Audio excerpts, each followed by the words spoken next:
बांग्लादेश की सियासत इस वक्त ऐसे मोड़ पर खड़ी है जहां जीत तो साफ है, लेकिन शपथ पर सस्पेंस गहरा गया है। शेख हसीना की सरकार गिरने के बाद हुए आम चुनाव में तारिक रहमान की अगुवाई वाली बांग्लादेश नेशनलिस्ट पार्टी यानी बीएनपी ने जबरदस्त बहुमत हासिल किया है।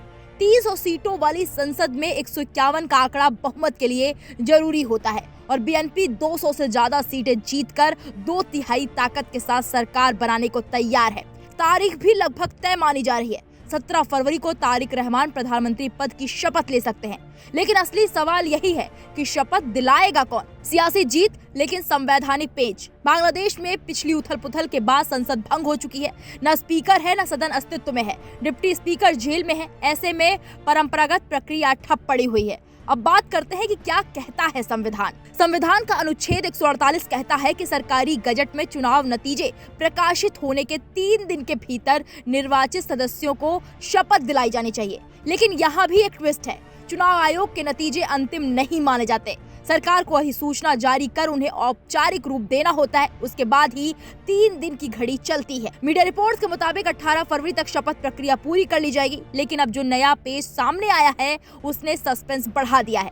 राष्ट्रपति अंडरग्राउंड अब क्या होगा? आमतौर पर स्पीकर सांसदों को शपथ दिलाते हैं, लेकिन जब स्पीकर ही नहीं है तो संविधान के मुताबिक मुख्य चुनाव आयुक्त ये जिम्मेदारी निभा सकते हैं।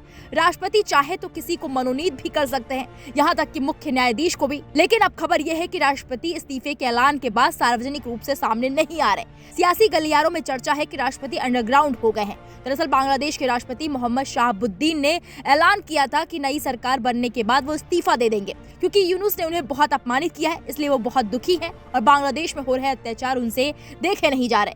लेकिन उसके बाद से वो सामने नहीं आए, यानी कि दिखाई नहीं दे रहे। ऐसे में सवाल और बड़ा हो गया है कि अगर राष्ट्रपति उपलब्ध नहीं होंगे तो क्या प्रक्रिया और टलेगी? ध्यान रहे, प्रधानमंत्री की शपथ राष्ट्रपति ही दिलाते हैं। स्पीकर का नामो निशान नहीं है। बांग्लादेश में क्योंकि संसद भंग हो चुकी है तो सांसदों की शपथ ग्रहण में भी पेच फंसा हुआ है। उसके बाद संविधान के अनुच्छेद 56 के तहत राष्ट्रपति ही मंत्री परिषद के सदस्यों को शपथ दिलवाते हैं, यानी सरकार के औपचारिक गठन की चाबी राष्ट्रपति के हाथ में है। जीत के बाद भी इंतजार। बीएनपी के पास स्पष्ट बहुमत है। राजनीतिक रूप से तस्वीर साफ है। तारिक रहमान सरकार बनाएंगे, लेकिन संवैधानिक औपचारिकताओं की ये भूल भुलैया नई सरकार के रास्ते में अस्थायी रुकावट बनती दिख रही है। अगर राष्ट्रपति सामने आते हैं तो शपथ ग्रहण में कोई बाधा नहीं होगी। अगर देरी होती है तो मुख्य चुनाव आयुक्त या राष्ट्रपति द्वारा मनोनीत व्यक्ति शपथ दिला सकता है। यानी सत्ता की सीढ़ी तैयार है, जनादेश स्पष्ट है, लेकिन शपथ की मुहर लगने तक तस्वीर अधूरी है।